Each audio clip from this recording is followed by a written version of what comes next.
Join me as I take on the challenge of exploring Sydney for 4 whole days without breaking the bank. Welcome to our ultimate travel vlog where we'll guide you through a 4-day itinerary in Sydney that's budget-friendly but packed with adventure. Our journey to Australia started at midnight where we left for Auckland International Airport. We made our way to the gate after arriving just after 3 a.m.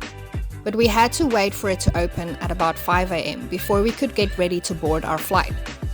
For the purpose of this video, we'll assume that you've already purchased flight tickets. I found that booking them longer in advance usually gives me the best prices. Since this was a work conference I would be attending in Sydney, my flights had been paid for by my employer, so we only needed to save up money for my husband's air ticket. The accommodation would also be reimbursed by my employer after the trip. However, this is where things hit a speed bump. I'll share more about the unfortunate and unforeseen experience we faced at the hotel later in this video, so be sure to stick around.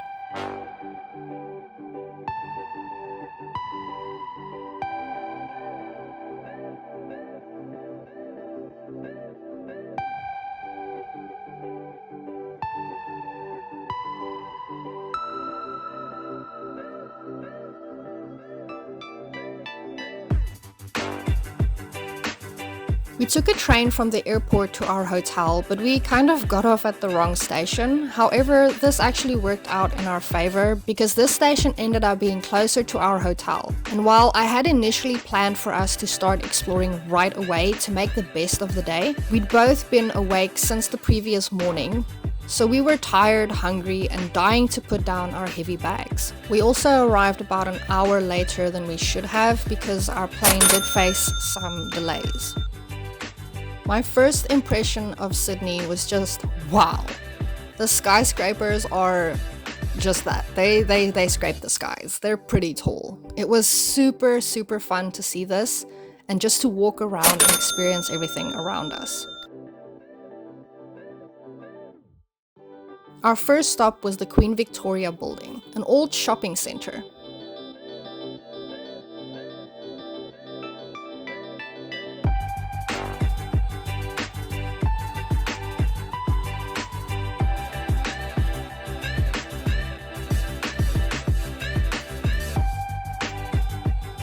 Had these amazing stained glass windows that were so beautiful to look at. After the unfortunate events that occurred in the morning, we were left with less money than we thought we would have to explore, even though we did plan to do mostly free activities, so this is really going to be a budget video. We spent the entire first day just walking around by foot. So I hope you'll enjoy this walking tour as much as we did. Our next stop was the St. Mary's Cathedral. However, we didn't go inside because I'm pretty sure we'd have to pay for that. I didn't actually check, but it was beautiful from the outside. We just kept walking though. We did stop to get some drinks. We were very thirsty. Our next stop was the Chinese Friendship Garden. This did have a $12 entrance fee for adults, but I was looking forward to this so much. I didn't want to skip on this, and it was relatively cheap.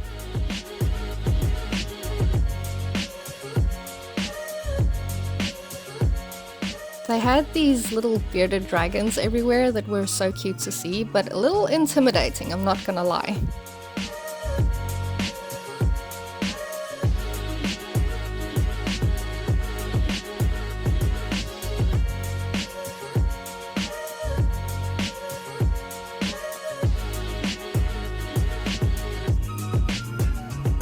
The gardens were extremely relaxing.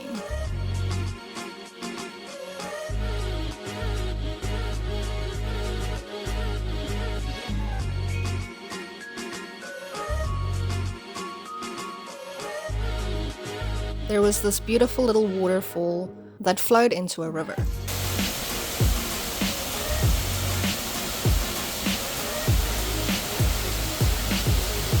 And there was something new to see around every corner and bend. The entire garden was so beautiful and it had the most relaxing vibe.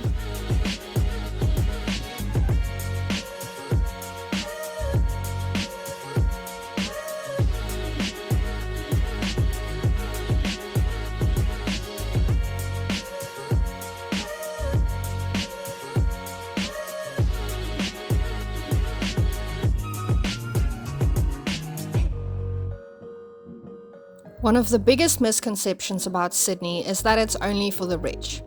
While it is true that some areas in the city can be quite pricey, there are plenty of affordable options for accommodation, dining, and activities. With a little bit of research, you can find great deals on hostels, restaurants, and attractions that won't blow your budget.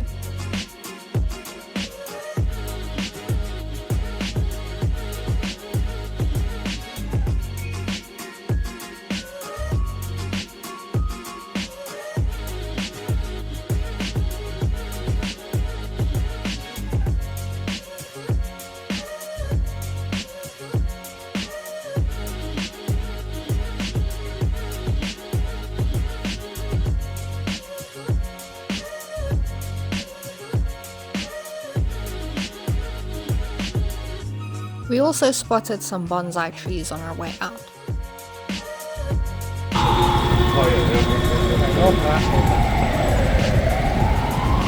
I left the sound in on this just so that you can hear how loud it is in Sydney. There were sirens and there was music coming from somewhere. There's a lot of people talking. It was actually quite overstimulating, to be honest. We made our way by foot to the circular quay, from which you could see the Sydney Harbour Bridge. It really was an exceptional view.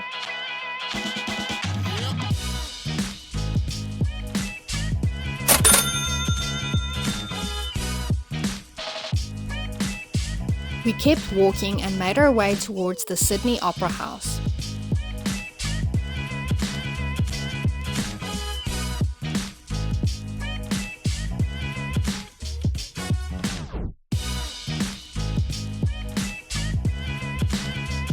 We watched some of the ferries make their way across the harbour.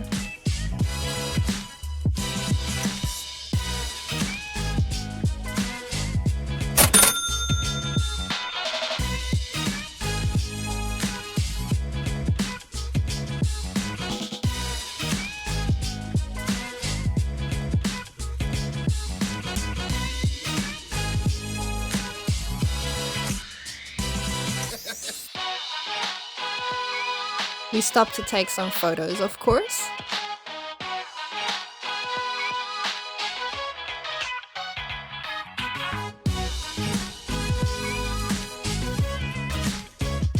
And then we made our way over to have some dinner. However, me being me, when I get hungry, I forget to do everything else, so I forgot to take some photos of the delicious food we got. So this is just some photos that I've googled to show you what our dinner was.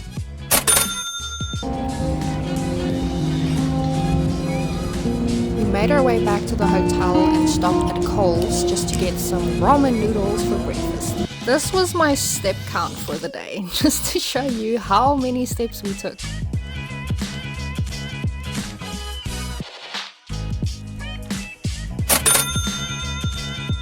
On the second day, we made our way to the Royal Botanical Gardens, also by foot. So this is just another walking tour throughout the gardens.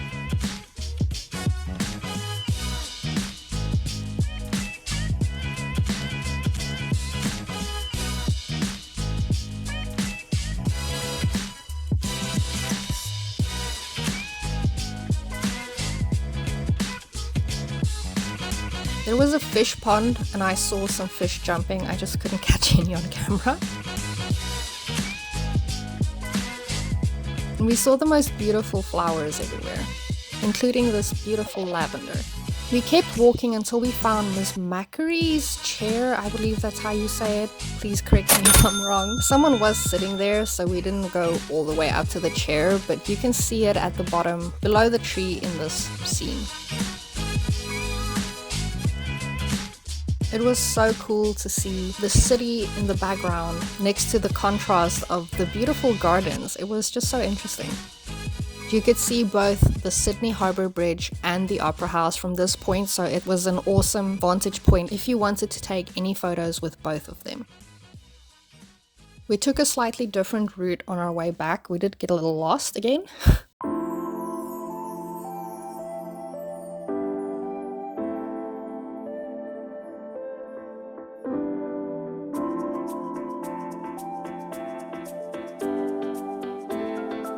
We saw these flowers that almost look like the lupins in the South Island of New Zealand. Then we managed to walk past the Art Gallery of New South Wales. We didn't go inside, however, but I do believe that entry is free. So it's another fantastic place to stop by if you're ever in Sydney. We saw plenty of sculptures and more cathedrals while making our way into the city.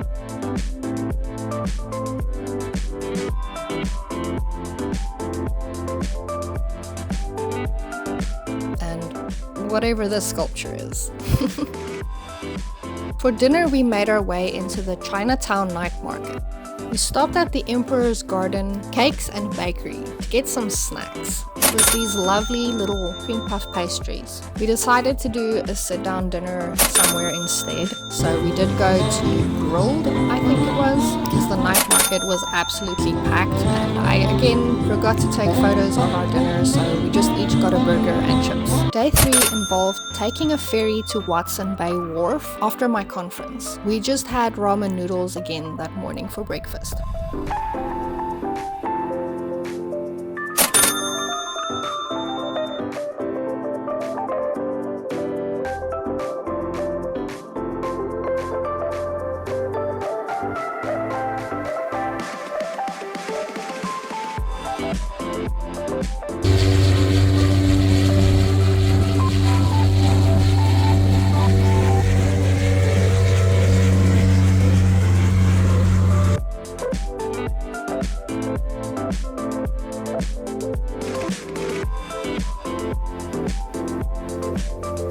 Once we arrived at the Watson Bay Wharf, we had to tap off with our cards and we made our way over to our next activity.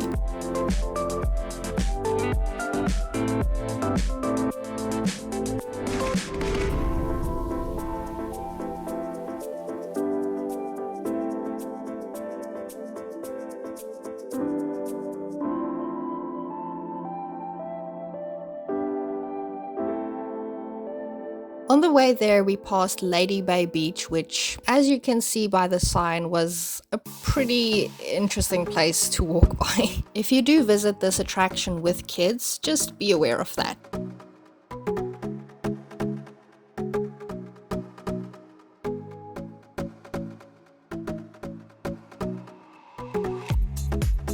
We finally made it to Hornby Lighthouse. It was a spectacular view to see, especially with the open ocean right there next to it. We did spend some time here, but we were unfortunately a little pressed for time as the last ferry back was just about to leave. So we did have to make a run for it after this, but it was definitely worth the trip there.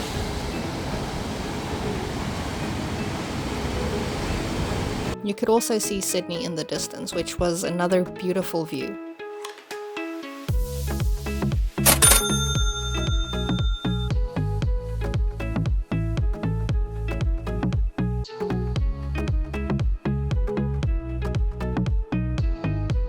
On our way back, we were blessed with the most amazing sunset. Everyone was at the front of the ferry just taking photos of this. So beautiful. There was this enormous cruise ship which made way for us to see the Sydney Opera House again.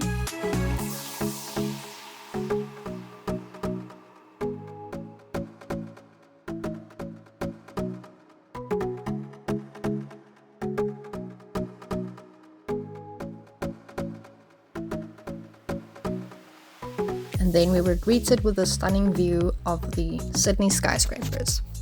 This time I did remember to take photos of our dinner, which was just some Domino's pizza. We did buy 2 because we were going to keep the leftovers for breakfast the next morning because we had to leave pretty early to catch our flight.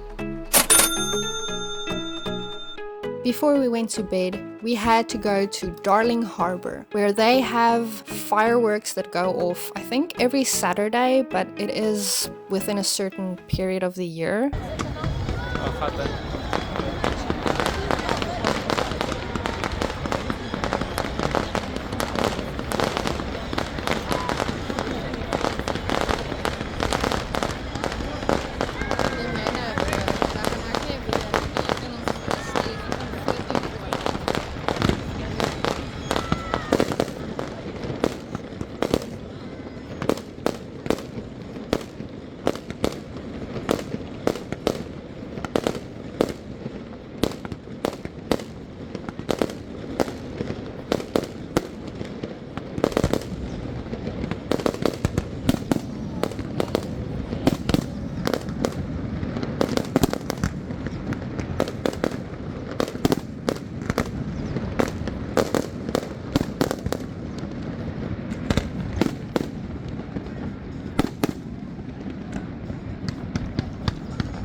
On the last morning, before we had to catch our flights back, we took a bus transfer to the famous Bondi Beach. As much as I love hikes, I'm a beach girly. I love visiting beaches. It's free, it's relaxing. I love soaking up the sun.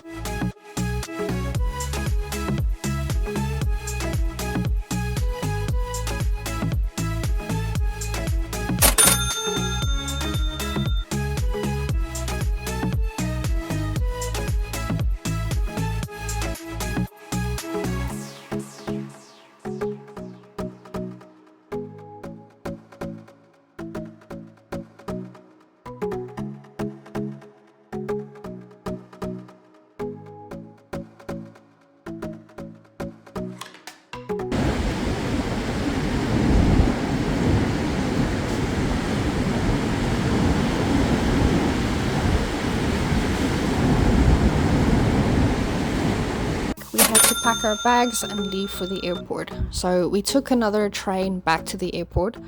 This time we knew exactly which one to take to get back to the airport. We didn't get lost again.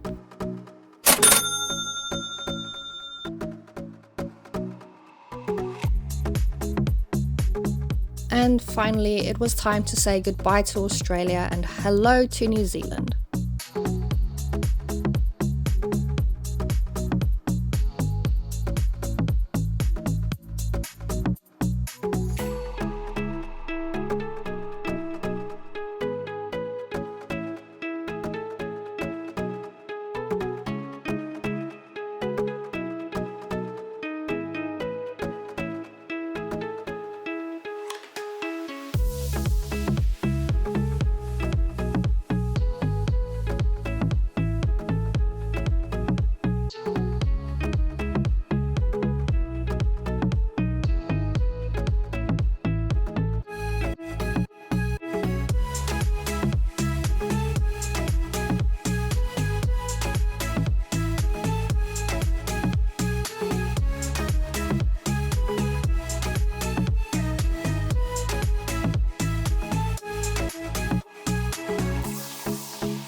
So when we arrived at our hotel, hungry and exhausted, I tapped my credit card at the check-in counter to pay for our accommodation.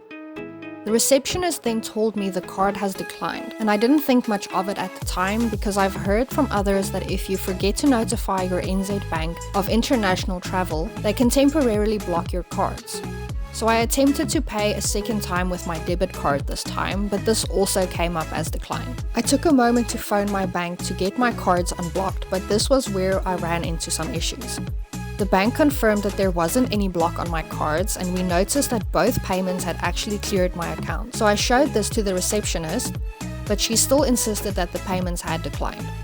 I phoned my bank a second time, after which they confirmed that the funds for both payments had in fact been cleared from the bank's side, although they still showed up as processing on my side, and assured me that the decline was on the merchant or hotel side. They then told me that this would take 5 to 7 business days for the funds to return to my account if they were not accepted by the hotel, which left me with a maxed out credit card, an empty debit card, which meant all my bills in New Zealand would default soon. I broke out into tears at this point. Not only did we have no place to stay, even though I had effectively paid twice for the hotel, but we also had no money for food or exploring for the remainder of the trip. Not to mention our bills were being left unpaid. We ended up borrowing money from family until the funds could bounce back to my account. And the receptionist came to us with room access cards and mentioned that they would give us a complimentary room. I was very grateful, and we were able to enjoy the rest of our trip, albeit with less funds than we initially planned and some changes to our itinerary. However, it didn't end there. Requesting the hotel to send an email to my bank to have the funds cleared sooner, as requested by my bank, we were faced with a blatant refusal at first, and then a very late email sent just before 7 p.m. the Friday evening, after my bank had already closed for the weekend. In the end, my bank did manage to return the funds quicker than the expected time frame. However, this was only midway through the next week after we had already returned to New Zealand, only to find that the hotel did in fact invoice us for our stay after they told us that the room was complimentary.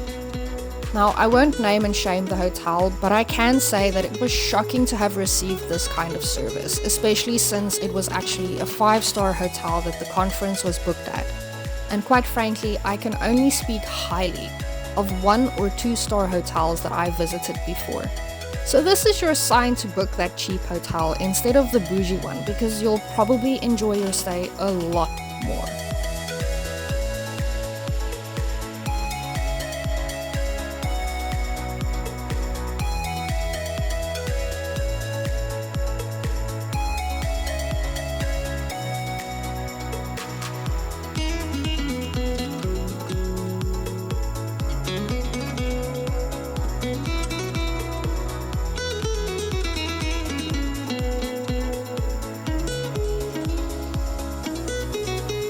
In the end, with careful planning and a focus on budget-friendly options, you too can have an incredible time in Sydney without draining your wallet.